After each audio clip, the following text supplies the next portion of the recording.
Tervist! Minult on mitmel korral küsitud suitsetamise ja veipimise mõju kohta nii lihastreeningu kui ka laiemalt igasuguse treeningu tulemustele. Ja ma ei ole seni nendel teemadel videot teinud, kuna suitsetamine on tõenäoliselt üldse kõige rumalam harjumus, mida inimene saab oma tervist silmas pidades harrastada. Ja kuna me teame, et see suurendab väga olulisel määral muuhulgas südame-veresoonkonna haiguste ja erinevate vähivormide riski, siis on küsimus, kuidas suitsetamine mõjutab treeningtulemusi isegi natuke nagu kohatu, sest samamoodi võiks küsida, milline mõju on lihastreeningu tulemustele sellel, kui sa mängid regulaarselt Vene ruletti. Ja veipimisega on jälle see probleem, et meil ei ole tegelikult praegu veel piisaval hulgal häid uuringuid, aga see, mis meil juba on, näitab üsna selgelt, et veipijatel on võrreldes mitte suitsetajatega väiksem kopsumaht ja madalam maksimaalne füüsiline sooritusvõime, samuti madalam hapniku tarbimise võime, kehvem veresoonte funktsionaalsus, suurenenud lihasväsimus. Ja kõigi nende teadmiste põhjal on mul üliraske arvata, et veipimine parandaks mingil moel sportlikku võimekust ja ükskõik millise treeningu tulemusi. Ikka väga selgelt pigem vastupidi. Täna ma aga tahaksin tegelikult rääkida hoopis nikotiinist, mis on teadupärast looduslik alkaloid, mida leidub tubakataimes ja mis on tubaka ning enamikes e-sigarettides kasutatavate vedelike peamine koostisosa, ning millel on eraldi võetuna ja toidulisandina tarvitades olemas ka mitmed positiivsed omadused, enne kõike vaimsele võimekusele. Teema on oluline, kuna üsna laialdaselt räägitakse viimasel ajal nikotiini positiivse omaduste ärakasutamisest selle mikrodoseerimise kaudu. Ehk siis kasutades nikotiini näiteks plaastrites, närimiskummides, pastillides, pihustites ja väikestes doosides ja mitte väga sageli. Kusjuures ma tean isiklikult inimesi, kes väidavad, et nikotiini mikrodoseerimine aitab neil muuhulgas jõusaalis paremini keskenduda ja parandab neil enese arvates lihastreeningu tulemusi. Niisiis, kas nikotiinil on seda selliselt tarvitades ka positiivseid mõjusid ja kuidas selle mikrodoseerimine võiks mõjutada tervist üldiselt ja ka sportlikku võimekust kitsamalt. See võib olla paljude jaoks üllatuseks, ent nikotiinil on ka väga väikestes doosides. Reeglina on mainitud 1–3 milligrammi lühiajaliselt tähelepanuvõimet parandav ja ärevust vähendav toime. Ja on ka olemas uuring, mis näitab üheselt, et nikotiini närimiskummi abil mikrodoseerivad mitte suitsetavad täiskasvanud saavutavad teatud vaimse võimekuse testides paremaid tulemusi, aga samas joonistub sellest samast uuringust välja, et juba 4 milligrammine ühekordne kogus omakorda halvendab neid tulemusi. Mis tähendab, et positiivselt mõjuv doos peab olema väga täpne ja kuna inimesed on teadupärast erinevad, siis see väga kitsas positiivselt toimiv vahevik võib olla ka erinevatel inimestel erinev. Lisaks ei ole tänaseks päevaks vähemalt minu teada läbi viidud teadusuuringuid, mis näitaksid, kuidas selline mikrodoseerimine mõjub pikemaajaliselt, ehk siis küsimuses on liiga palju agasid ja riske. Nikotiinil on söögiisu ja tarbitavate kalorite kogust vähendav ja kaalu langetamist soodustav toime. Ja me teame neid mehhanisme, mis selle toime taga on tänapäeval päris hästi. Ja tavaliselt me jälgime küll kõike seda vastupidisel moel, ehk siis inimesed, kes jätavad suitsetamise maha, võtavad esimese poole aasta jooksul keskmiselt juurde 4–5 kilo, aga pole harvad juhused, kus võetakse juurde ka rohkem. Oletame, et sa jätad suitsetamise maha, siis tarvitad sa nikotiini edasi ja see aitab su kehakaalu kontrolli all hoida. Põhimõtteliselt on see variant, ent kaalu kontrolli all hoidmiseks on tänapäeval ka selliseid meetodeid, mis ei kahjusta su tervist ja ausalt öeldes, kui su ainus eesmärk oleks kaalu langetada, siis sa võiksid ju põhimõtteliselt endal näiteks kõrvad peast ära lõigata.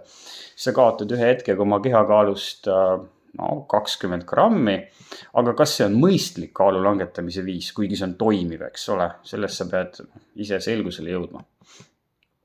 Päris palju räägitakse sellest, et suitsetamine näib vähendavat ohtu haigestuda Parkinsoni tõppe. Ja sellised seosed on erinevates epidemioloogilistes uuringutes tõepoolest tuvastatud ja üldiselt on ka alati arvatud, et seda positiivset mõju põhjustab nikotiin. Aga viimasel ajal on leitud, et nikotiin, muuhulgas siis ka tarvitatuna muul moel, mitte suitsetades, ei vähenda siiski riski Parkinsoni tõppe haigestuda. Samas kui see tõstab tõenäosust, et sul diagnoositakse mõni muu neurodegeneratiivne haigus või siis dementsus. Ilma, et me peaksime pikemalt või üldse tantsima ümber palava pudru või astuma ettevaatlikult eemale elevandist, kes on meil keset tuba, ütleme kohe otse välja, et nikotiini kasutamisel on kõige suuremaks probleemiks see, et see on tohutult sõltuvust tekitav ja seda isegi väikestes doosides.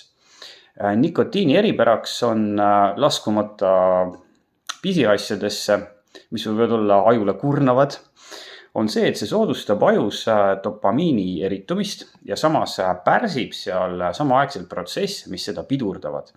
Mistõttu on selle toime äärmiselt tõhus ja sellest saab väga ruttu sõltuvaks.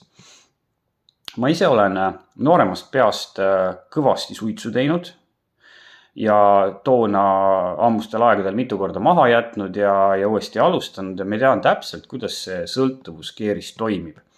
Ja sa võid ju enesele kinnitada, et tarbid nikotiini ainult väga harva ja väga väikestes kogustes, aga märkamatult hakkavad doosid ja sagedus tõusma, kuni sa tegelikult ei tarvita nikotiini mitte tähelepanuvõime parandamiseks ja ärevuse vähendamiseks, vaid seetõttu, et sul on välja kujunenud sõltuvus. Ja sul on ilma selleta, et sa saaksid regulaarselt kätte oma nikotiinilaksu lihtsalt paganama kehv olla.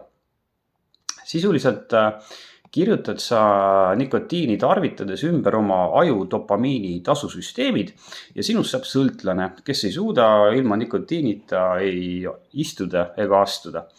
Ja sa võid ju öelda mulle või endale, et sa oled väga tugev ja sinuga nii ei juhtu, aga usu mind, juhtub küll ja märkamatult ja väga kiiresti. Ja siis, kui sa sellest aru saad või kui sa seda üldse endale tunnistad, siis sa oled tegelikult juba nii-öelda nõela otsas. Nikotiin tõstab ka kusjuures olenemata selle tarvitamise viisist südametöö kiirust ja vererõhku. Ja pikema aja jooksul on väga tõenäoline, et see tõstab oluliselt südame-veresoonkonna haiguste tekke ja süvenemise riski. Ma ei arva, et see mõju oleks nikotiini mitte suitsetades tarvitades ülemäära suur, aga see on siiski kindlasti ja selgelt olemas.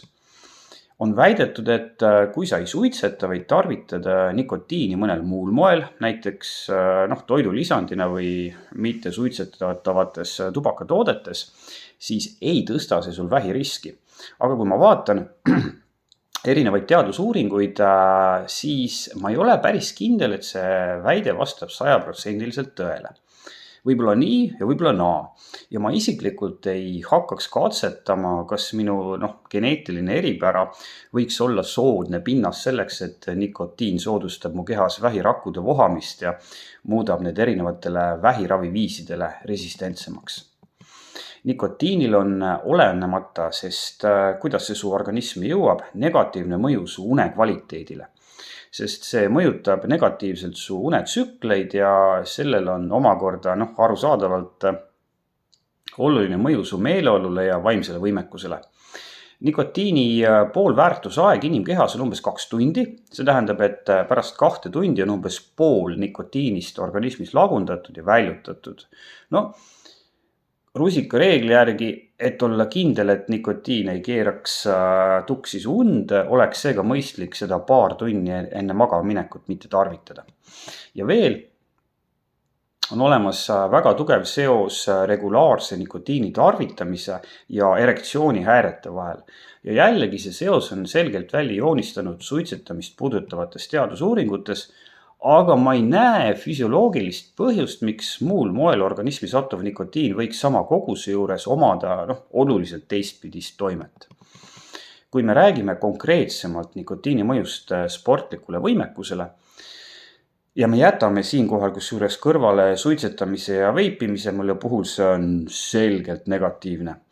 Ja arvestame selliseid nikotiini tarvitamise meetodeid nagu näiteks närimiskumm, plaastrid, huuletubakas, siis ühest küljest on nikotiinil, nagu ma juba eelnevalt mainisin, teatud väikestes doosides tähelepanuvõimet ja keskendumisvõimet tõstev toime, mis on näiteks jõusaalis lihastreeningut tehes oluline ja aitab sul võidelda ennekõike vaimse väsimuse vastu.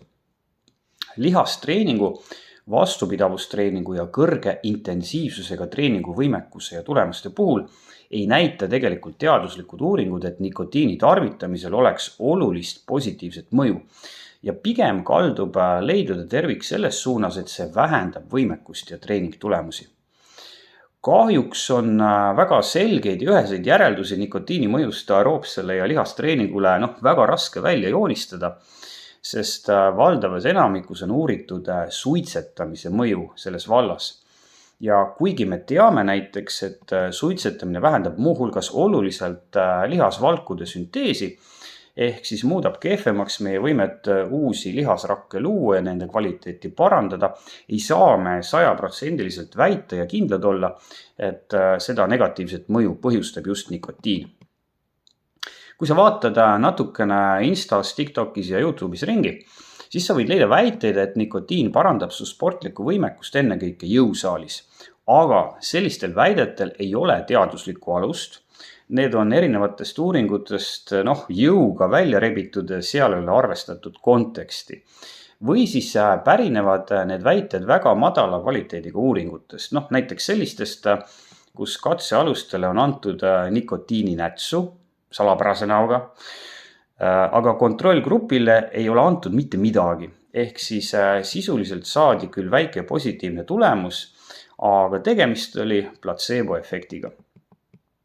Kui me räägime elukutselistest sportlastest, siis võib leida teadustöid, milles on näha, et nikotiinist võib olla kasu spordialadel, mis nõuavad head keskendumisvõimet.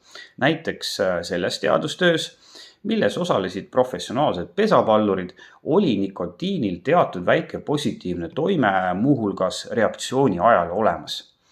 Nikotiin ei ole maailma antidopinguagentuuri keelatud ainete nimekirjas, kuid kuulub jälgimisprogrammi, mis tähendab, et selle kasutamist sportlaste seas jälgitakse võimaliku väärkasutuse tuvastamiseks. Kuna näiteks 2011. aastal läbi viidud uuringu kohaselt näib nikotiini ühel või teisel moel tarvitavat ligikaudu 15% elukutseliste sportlastest. Ja dopinguagentuuri põhiprobleem ei näi siiski olevat mitte see, et nikotiini tarvitamine võiks anda ühele sportlasele teise ees eelise, sest kui see mõju oleks üheselt ja laialdaselt tuvastatud, oleks nikotiin juba ammu dopinguainete nimekirjas. Tegelikult on nende jaoks pigem, mulle tundub probleem see, et kuna nikotiin halvendab teadaolevalt nahapiirkonna verevarustust, võib nikotiini tarvitamine seada ohtu kestvusaladel võistlevate elukutseliste sportlaste tervise ja elu, kui võistlused toimuvad väga kõrgetel temperatuuridel.